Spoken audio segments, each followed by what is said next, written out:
안녕하세요. 지성과 영성이 가득한 곳 CBS 아카데미 숲, 교회 역사를 거슬러 올라가 보는 시간, 배덕만 교수의 세계 교회사 여행, 벌써 13번째 시간입니다. 오늘도 우리에게 쉽고 재미있게 교회 역사 설명해 주실 배덕만 교수님 모셨습니다. 안녕하세요. 안녕하세요. 그리고 함께 공부할 수강생 두 분, 박지연 씨, 이현영 씨 나오셨습니다. 안녕하세요. 안녕하세요. 교수님, 저희 지난 시간에는 찌빙글리와 또 제세례파의 기원, 그리고 지금까지 이어져 내려오는 그들의 정신, 신앙 이런 얘기 했었는데요. 네. 오늘 주제는 뭔가요? 네, 저희가 몇 주에 걸쳐가지고 종교개혁을 살펴봤습니다.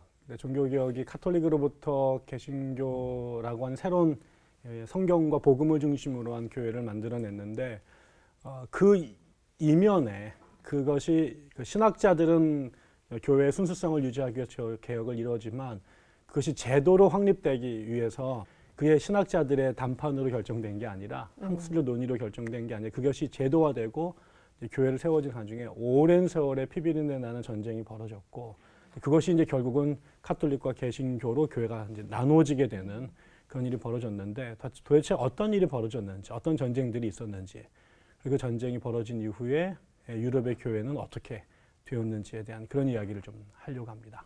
네, 오늘도 좋은 말씀 나눠주실 것 같은데 우리가 지금 누리고 있는 이 신앙생활이 얼마나 또 많은 분들의 노력으로 이루어졌는지 오늘 알 수 있을 것 같아요. 배덕만 교수의 세계 교회사 여행 지금부터 시작하겠습니다.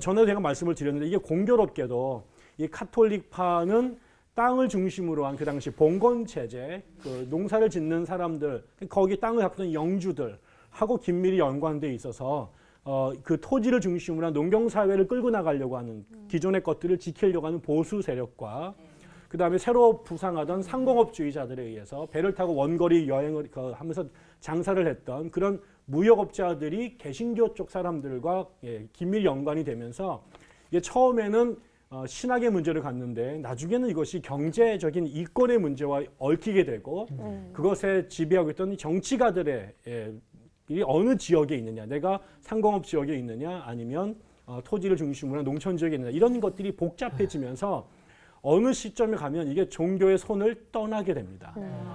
그 다음부터는 신학자들이 중심이 된 게 아니라 영주들이 중요한 문제가 되고 영주들은 이게 결국 뭐와 관련되면 자기들의 수입과 관련된 문제인 거죠. 내가 장사하는 사람들 동네에서 생활을 하는데 우리 이 종교가 승인이 되면 내 수입이 확보가 되지만 내가 전쟁에 지면 다 잃어버리게 되고 주도권이 다시 저쪽으로 넘어가게 되니까 신학자들에 의해서 교회의 순수한 종교 개혁으로 시작했던 운동이 세월이 지나고 나면서 이렇게 복잡한 연관관계를 맺으면서 주도권이 교회에서 국가로 신학자에서 영주들에게 넘어가게 되고 이 사람들은 이 문제를 어떻게 해결하겠어요. 결국은 처음엔 얘기를 회담을 하다가 이게 설득이 안 되면 군대를 동원하게 되죠.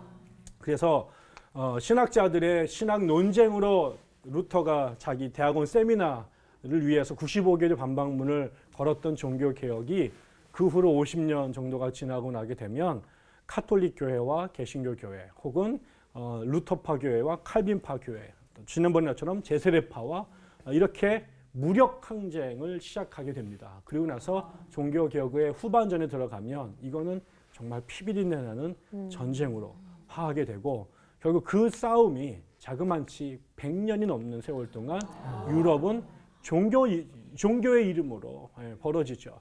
그 전에도 한 200년 가까이 우리가 지난번에 십자군 전쟁 얘기를 했잖아요. 십자군은 그래도 이교도라고 하는 성지탈환이라고 하는 명분이 있었는데 물론 그 십자군 전쟁은 나중에 세월이 흐르면서 변질이 됐잖아요. 이번에는 같은 기독교인들끼리 카톨릭 구교를 믿는 카톨릭 세력이냐 신교인 프로테스탄트를 믿는 개혁주의자들이냐로 나누어져서 같은 기독교인들끼리 그 유럽 사회의 헤저머니를 주도권을 장탈하기 위해서 싸움을 벌이게 되죠. 그게 이제 지역별로 전쟁이 벌어지고 나중에는 이것이 30년 전쟁이라고 하는 이 두 파가 한꺼번에 참여하게 된 국제 전쟁으로 벌어지게 되고 그렇게 해서 이제 갈 때까지 가고 죽일 만큼 죽이고 난 다음에 이제 더 이상 이렇게 해서는 이거 종교 때문에 우리가 씨가 마르겠다라는 생각이 들면서 전쟁이 끝나게 되고 그것이 그 이후 가장 신앙이 좋았던 사람들에 의해서 개혁이 이루어졌지만 그 이후에는 이것이 유럽 사회를 종교에 대해서 극심한 회의를 갖게 되는 그런 움직임으로 또 이어지게 되죠. 그래서 그 이후 이제 근대가 비로소 이제 시작이 되는데 그때는 그 종교개혁 시대하고는 전혀 다른 세상이 만들어집니다. 이제 이런 이야기를 우리가 조금 오늘 좀 더 자세히 들어보도록 하겠습니다.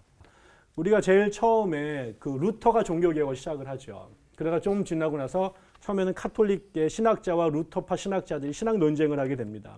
조금 지나고 나면 루터를 지지하는 영주들과 카톨릭을 지지하는 영주들로 구별되죠. 그들 간에 이제 동맹을 만들고 나중엔 전쟁을 벌이게 됩니다. 카톨릭이기도 하고 개신교가 이기도 하면서 엎치락 뒤치락 거리긴 하는데 루터가 1517년에 종교개혁을 처음 시작했는데요. 1555년, 그러면 거의 40년 정도 지나서 전쟁을 수차례 겪고 난 다음에 카톨릭과 개신교인들이 아우구스부르크라고 하는 곳에 모여서 협정을 맺습니다. 그러면서 이게 싸움을 해봤더니 이게 뭐 서로 죽이기만 하고 문제가 해결이 안 돼요. 그래서 결국 어떻게 타협을 했느냐? 이 1552년 아우구스부르크 평화협정에서 종교 문제를 영주가 믿는 종교를 그 영주의 지역의 종교로 결정하자. 이렇게 되는 거예요. 웃겨요. 왜냐면 사람들마다 종교가 다 있는데 그 종교를 내가 믿고 싶은 종교를 내가 믿는 게 아니라 우리 동네에 우두머리가 믿는 종교가 그 지역의 종교가 되는 거예요. 그래서 만약에 우리 동네에 시장님이 개신교를 믿는 사람이다. 그러면 그 동네 사람은 다 개신교를 다녀야 돼요. 근데 내가 카톨릭 다니고 싶어. 그러면 어떻게 해요? 이사 가라는 거죠.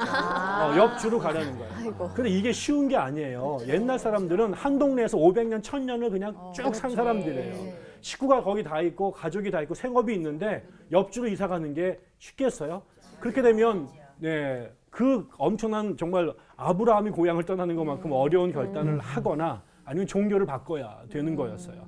그래서 결국은 영주의 종교가 그 지역의 종교라고 결정을 하게 되고 그렇게 그 바둑판 나누듯이 땅을 나눠버립니다.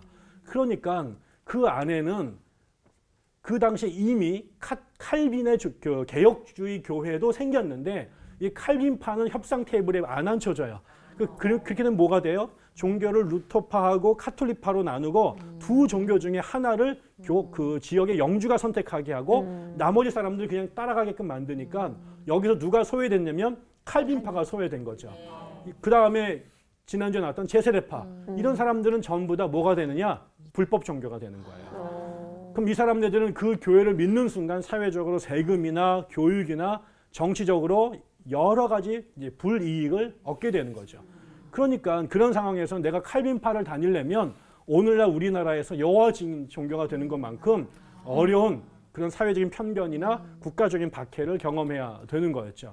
그러니까 그 루터파 안에서도 나는 루터파인데 카톨릭 진영에 살고 있으니까 자기 신앙적 정체성을 숨기거나 뭐 이래야 대한 불만이 있는데 그 소수파였던 칼빈파나 제세례파는 합법적으로 교회도 못 다녀요. 그러니까 이 사람들은 억압을 당하니까 분노가 있는 거죠. 이 겉으로는 평화협정이라고 말했지만 그 커튼을 열어보면 그 뒤에는 지금 이런 문제의 싹이 늘 남아있는 거죠. 그리고 아까 말했지만 하늘 아래 태양이 두 개가 있기가 어려워요. 언젠가는 내가 다 이거를 먹고 싶지 이 파이를 나눠 먹는 게 이제 속상하잖아요. 그러니까 지금은 이제 세력이 균형돼 가지고 어쩔 수 없이 참지만 내가 조금 더 세력을 키우면 이 판에 있는 파이를 내가 다 먹겠다는 생각들을 서로 품게 되죠. 그래서 평화협정이라고 하는 게 문제가 해결된 게 아니라 오히려 문제를 잠시 미봉책으로 덮었지만 그 속에는 언제든지 용암이 분출될 수 있는 여지를 갖게 됩니다. 그 비슷한 시기에 루터와 같은 시기에 스위스 쭈리히에서 우리가 아는 것처럼 울리 찌빙글리라고 한 사람이 또 종교개혁을 일으켰죠. 그래서 지난번에 우리가 찌빙글리 공부할 때도 배웠지만 루터하고 찌빙글리가 잘 가다가 성찬식 문제 때문에 갈라졌고 그 회담이 결렬됩니다. 그때 이 쭈리히는 스위스에 있었는데 스위스에는 그 주를 캔톤이라고 불렀어요. 근데 그 여러 캔톤들이 캔톤들마다도 역시 개신교 쪽이 있었고 카톨릭 쪽이 있었어요. 근데 이 쥐리는 개신교 쪽에 있었는데 이 카톨릭 쪽에 있는 캔톤들이 연합해서 이 쥐리를 공격해 옵니다. 결국 그러다 보니까 이 두 쥐리하고 나머지 카톨릭주하고 전쟁이 벌어지죠. 이것도 결국 종교적인 문제 때문에 돼요. 말씀드렸어요. 이 스위스는 용병제도가 굉장히 발달해서 외국의 군인들을 파견해가지고 돈을 버는 나라니까 싸움을 얼마나 잘하겠어요. 네, 그 전쟁에서 결국은 쯔빙글리도 전쟁에서 전사를 하게 됩니다. 결국 스위스도 종교 때문에 캔톤들이 카톨릭이냐 개신교로 나눠졌고 이 문제를 신학적으로 해결을 못하게 되니까 무력을 사용했고 그 가운데 그 위대했던 지도자였던 쯔빙글리가 전쟁에서 목숨을 잃게 되고 결국 나중에 자기들이 그리고 나서야 이제 협정을 맺어서 전쟁하지 말자라고 하게 되죠. 이게 그 다음에는 어디로 가느냐? 프랑스로 갑니다. 프랑스에서는 아까 지난번에 말씀드렸지만 칼빙이 프랑스 사람인데 이 사람은 제네바라고 하는 곳에 와서 공부를 했고 종교개혁을 일으켰죠.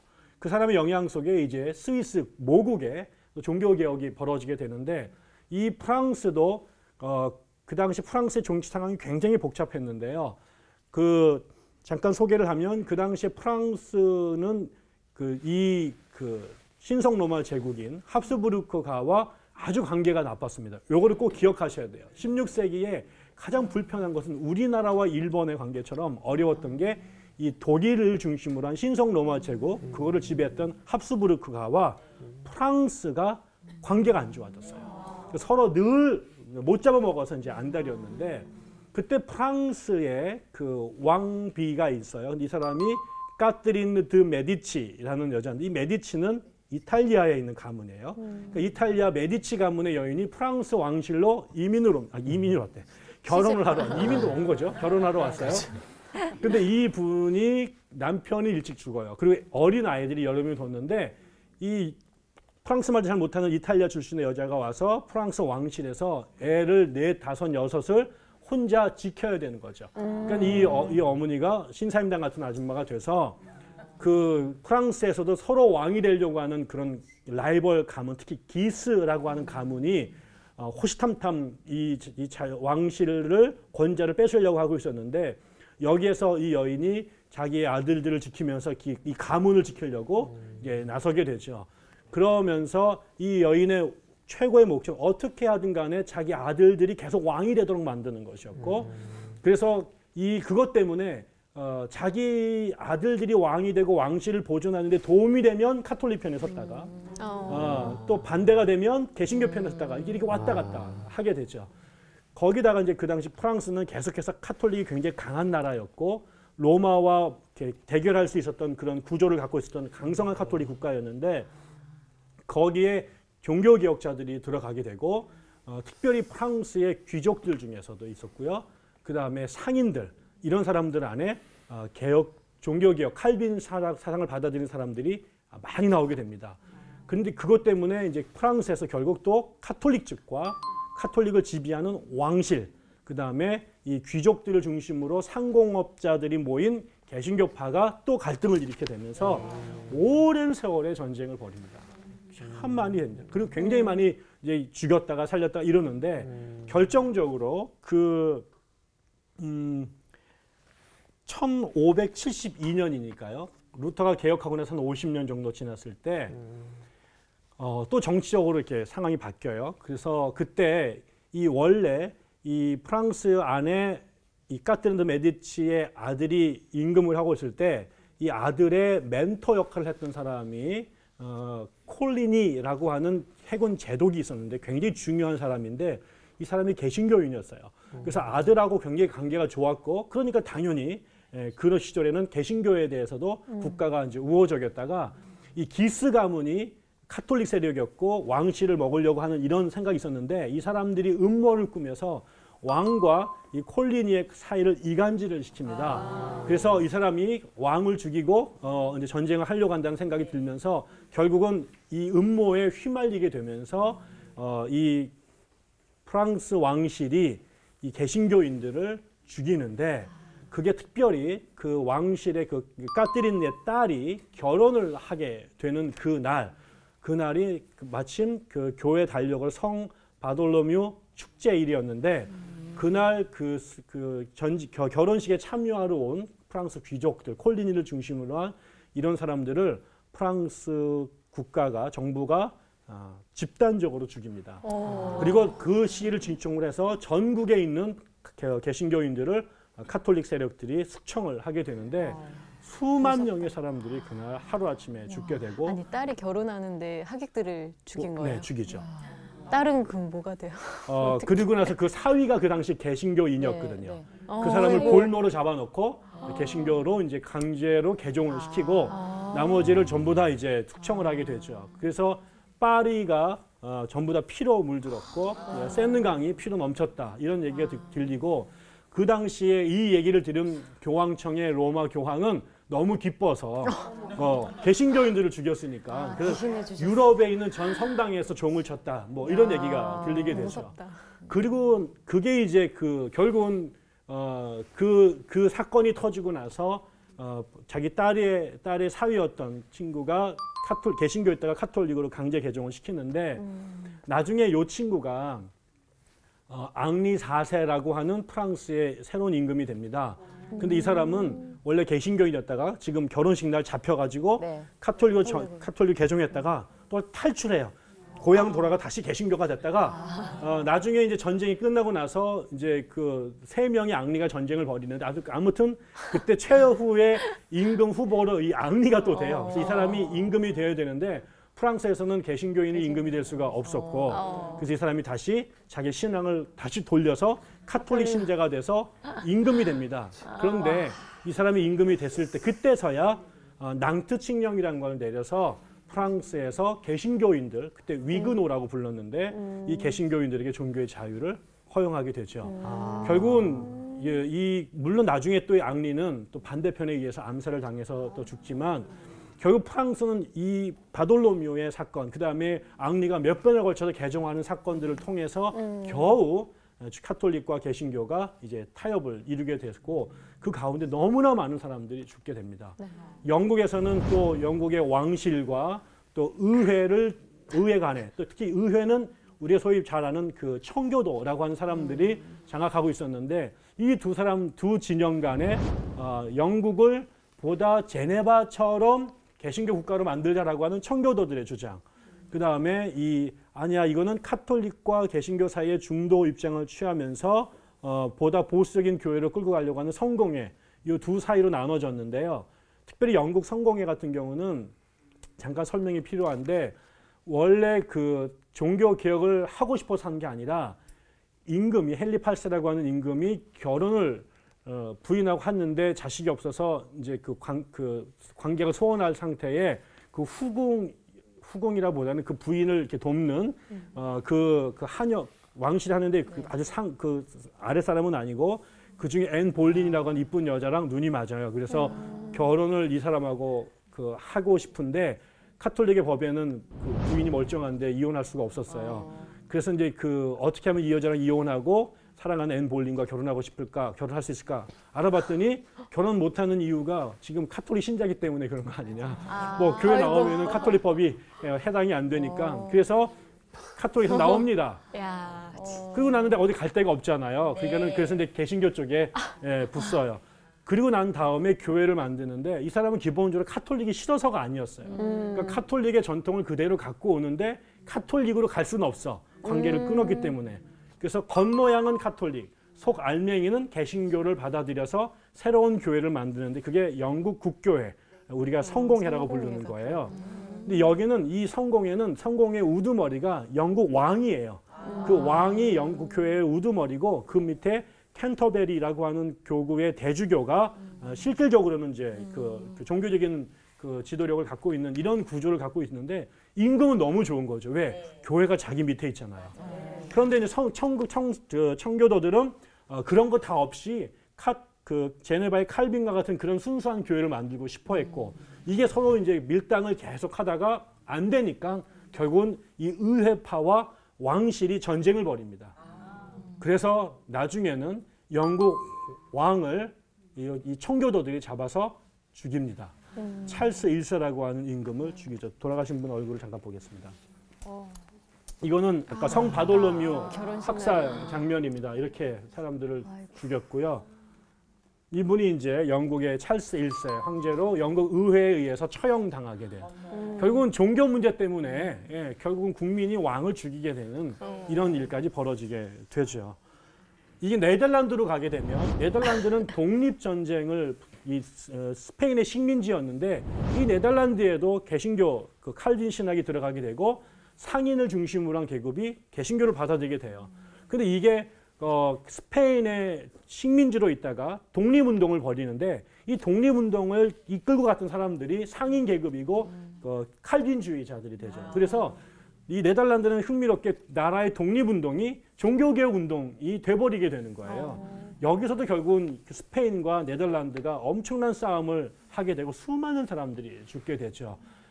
결국 이 싸움의 결과로 네덜란드도 북쪽은 개신교로 가고 남쪽은 독립을 못해요. 그래서 결국 스페인의 영향을 받게 돼서 북쪽은 네덜란드가 되고 남쪽은 벨기에가 됩니다. 같은 나라였는데 저게 종교 문제로 남과 북이 갈라지게 되고 이 가운데 너무나 많은 사람들이 죽게 되죠.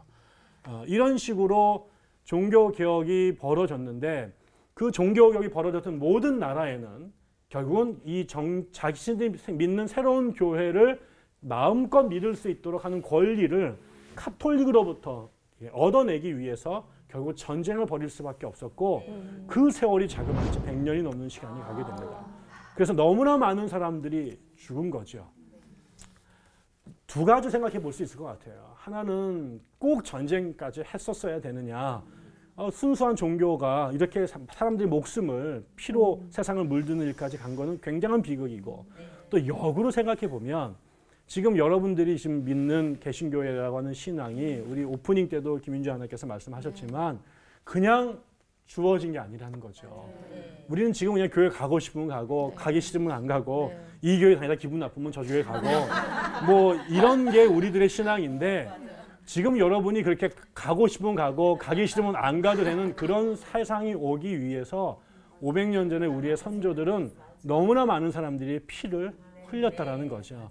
적어도 저는 종교가 전쟁으로 이어진 거는 너무나 가슴 아픈 일이고 다시는 그런 일이 있어서는 안 되지만 다른 한편으로는 나에게 주어진 우리에게 너무나 흔해서 너무나 가볍게 생각되는 이것이 500년 전에게는 목숨을 내놔야 얻을 수 있었던 것이고 그들의 희생 위에 오늘의 교회가 세워졌다는 것을 기억해 주시면 좋을 것 같아요.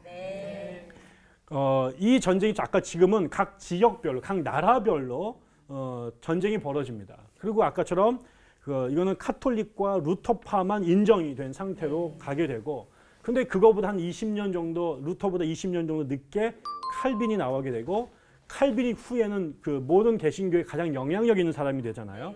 지난번에 말씀드린 것처럼 칼빈이 제네바에서 개혁을 했는데 수많은 젊은이들이 제네바에서 공부를 했고 자기네 나라로 돌아가면서 칼빈의 개혁을 유럽 전역으로 흐트러뜨리죠. 그래서 잉글랜드로, 스코틀랜드로, 그 다음에 아까처럼 네덜란드로, 그 다음에 또 어디 갔을까? 아무튼 뭐 돌다 결국 우리나라까지 오게 되는데 그 나라들로 다시 말하면 칼빈주의가 확산이 된 겁니다.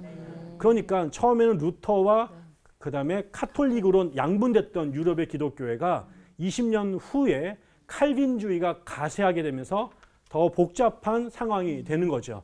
근데 법으로는 루터와 루터와 카톨릭파만 인정되고 이렇게 커져가고 있었던 이 개혁주의, 칼빈주의자들은 법적으로 인정을 받지 못하게 되죠. 그럼 이 사람들이 가만히 있겠어요.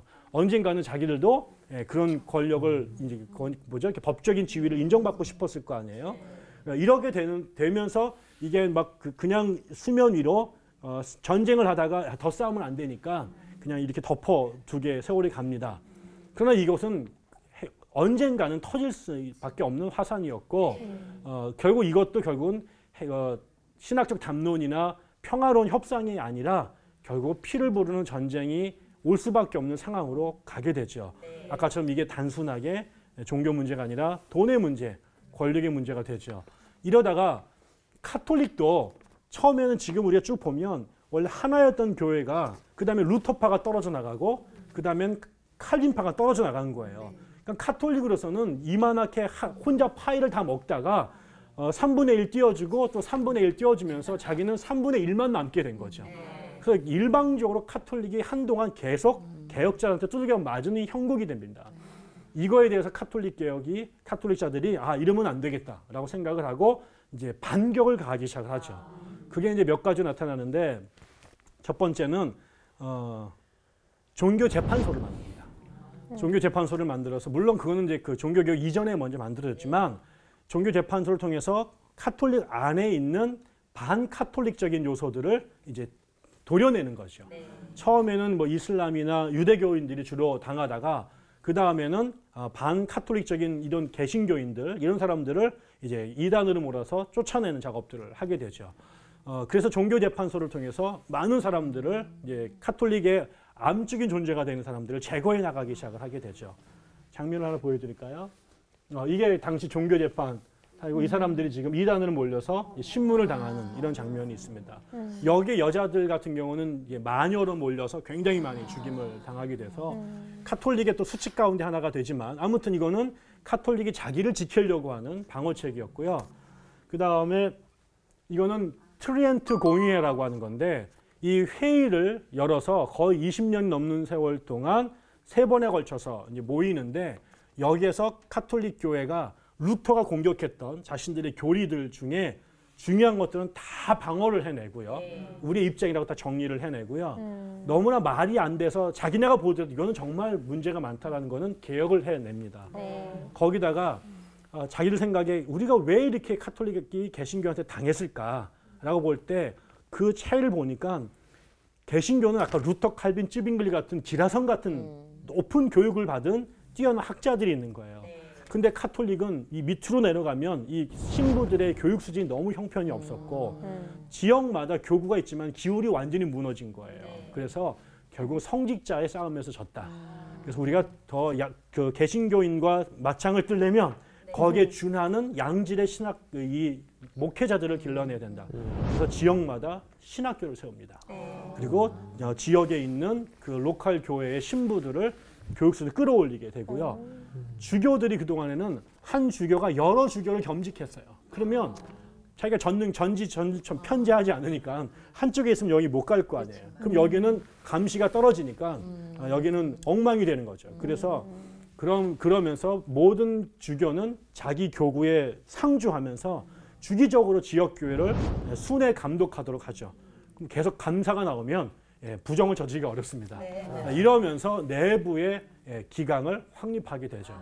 거기에 예수회라고 하는 새로운 수도회가 또 하나 납니다. 제수잇이라고 말하는데 이거는 원래는 이 사람들은 이슬람 선교를 하려고 모였다가 그 여의치 않게 되자 목적을 바꿔서 교황에게 절대 충성 이거를 하게 돼요. 일종의 교황의 근위병 이런 역할을 하게 됩니다. 교황 그렇게 되니까 어떻게 돼요? 교황에게 반대하는 애들한테는 가서 홍위병 역할을 하게 되고 그렇게 교황을 절대 충성하는 자들이 됩니다.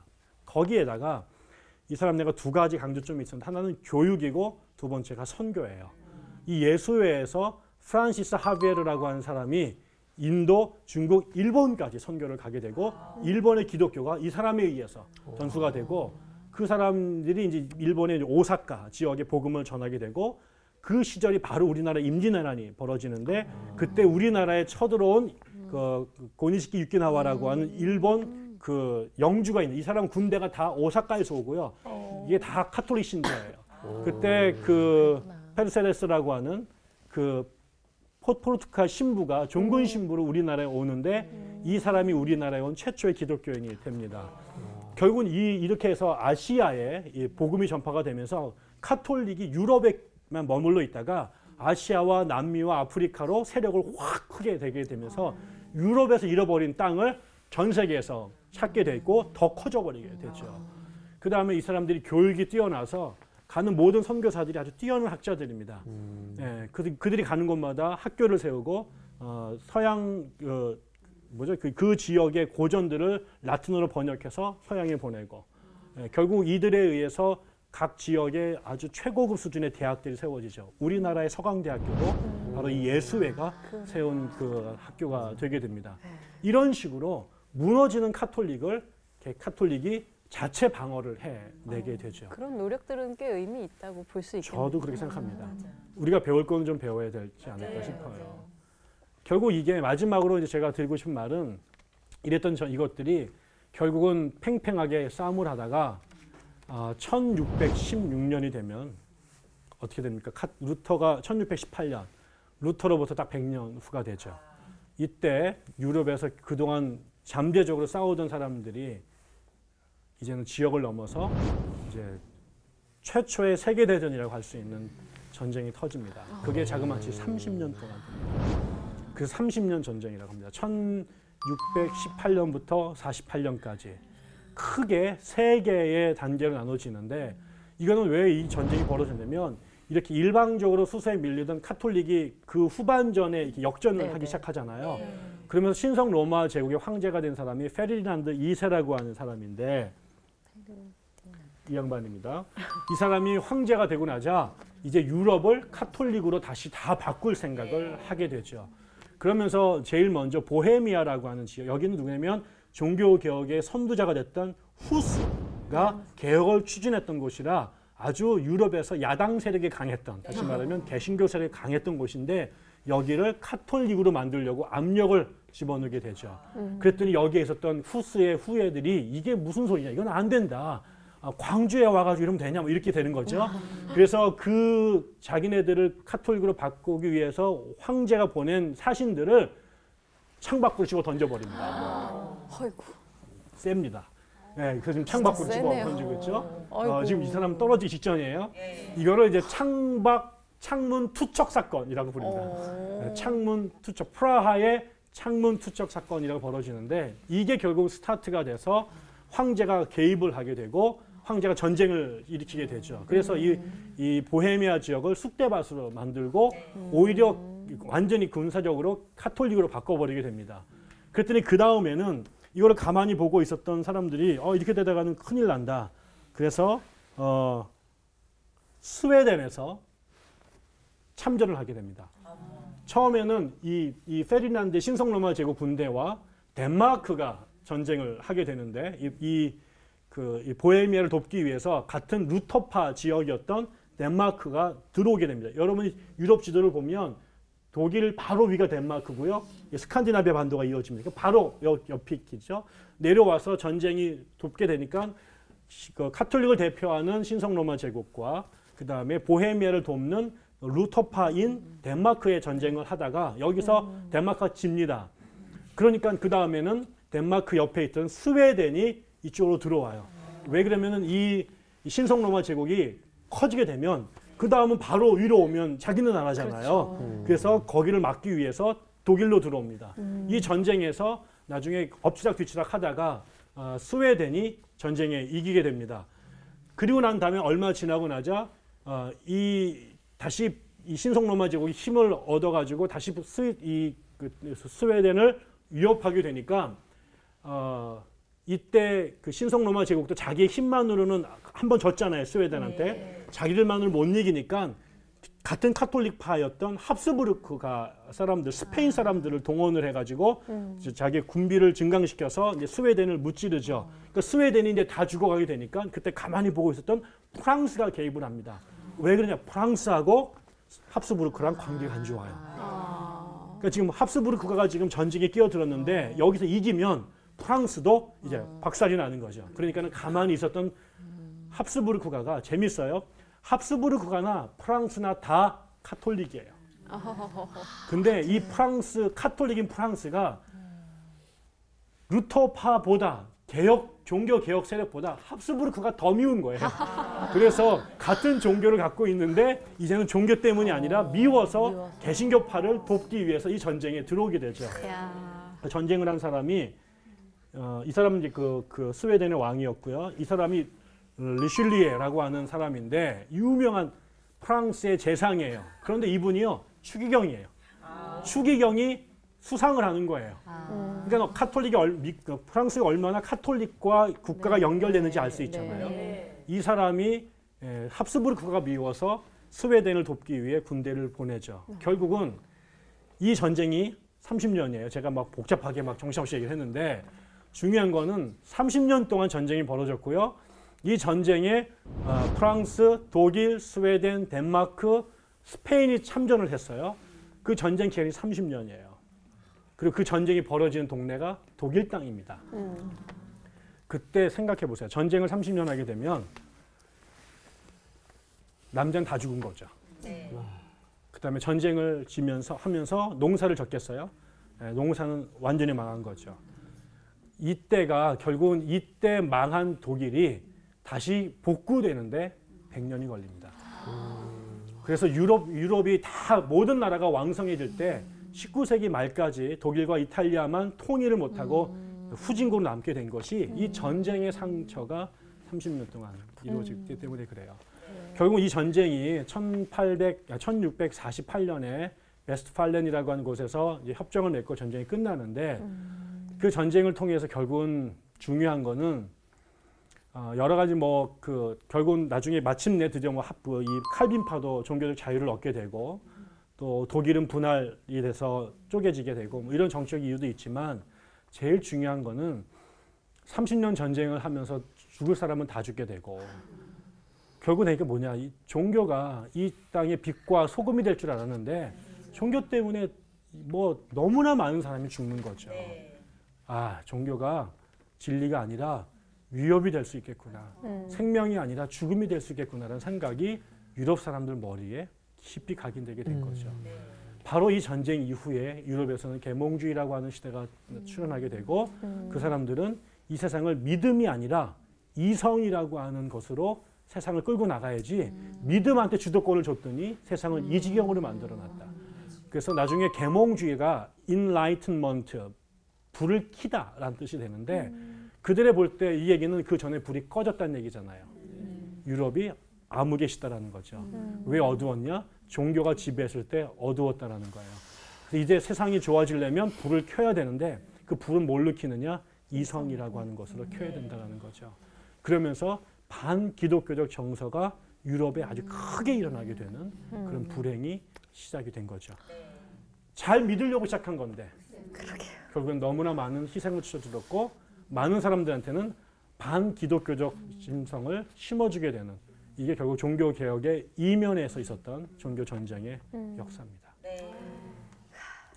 참, 그 종교가 종교 자체로만 남아있으면 순수하면 얼마나 좋을까 싶기도 한데 그럴 수가 없잖아요. 이제 세상이랑 연결되고 우리도 또 세상에 속한 일부니까 그런 면에서 깨어 있어야 될 것 같다는 생각이 드네요. 종교만으로는 모든 걸 해결할 수가 없으니까 우리는 항상 깨어 있으란 말이 그래서 필요한 것 같다는 생각이 들었어요. 네. 저는 그 종교 개혁이라는 말이 좀 안 어울리는 것 같아요. 오히려 개혁이 아니라 하나님을 더 붙잡아야 되는 상황에서 개혁이라는 말이 어울릴 것 같은데 그들은 하나님을 놓친 상황이었던 것 같고요. 정치나 어떤 땅 따먹기 거기에 이제 그 종교가 수단으로 이용이 되면서 종교 개혁이 아니라 종교 이용을 했던 그 긴 세월이 아니었나. 하나님을 다시 붙잡아야 한다라는 그 깨달음이 마지막에는 왔겠지만 예, 그 과정까지 너무 많은 피를 흘렸고 종교를 너무 이용했었던 아픈 기억이 아닌가 싶습니다. 예. 맞아요. 진짜 그 시선이 항상 하나님께로 향해 있으면 그걸 찾아갔을 텐데 너무 시선이 세상적인 것과 자기중심적으로 흘러갔다라는 생각이 들어서 다시 한번 이 어디를 바라보느냐가 중요하구나라는 걸 다시 느끼게 된 것 같아요. 네. 네, 결국 우리가 보는 것처럼 이 정치가들이 그렇게 종교를 이용할 만큼 달게 보면 종교가 그만큼 중요하다는 겁니다. 모두에게 소중하다는 거죠. 그런데 이것이 잘못 방향으로 흘러가게 되면 생명이 아니라 독이 된다는 것들을 알고 그래서 우리가 신앙생활을 하되 얼마나 말씀하신 것처럼 분별하고 깨어 있어야 되는지 그렇지 않으면 이 축복이 오히려 독이 될 수 있다는 것들을 우리가 역사 속에서 보게 되는 것 같습니다. 네, 배덕만 교수의 세계 교회사 여행 13번째 시간 오늘도 큰 깨달음 얻으면서 마무리하도록 하겠습니다. 교수님 오늘 말씀 고맙습니다. 네.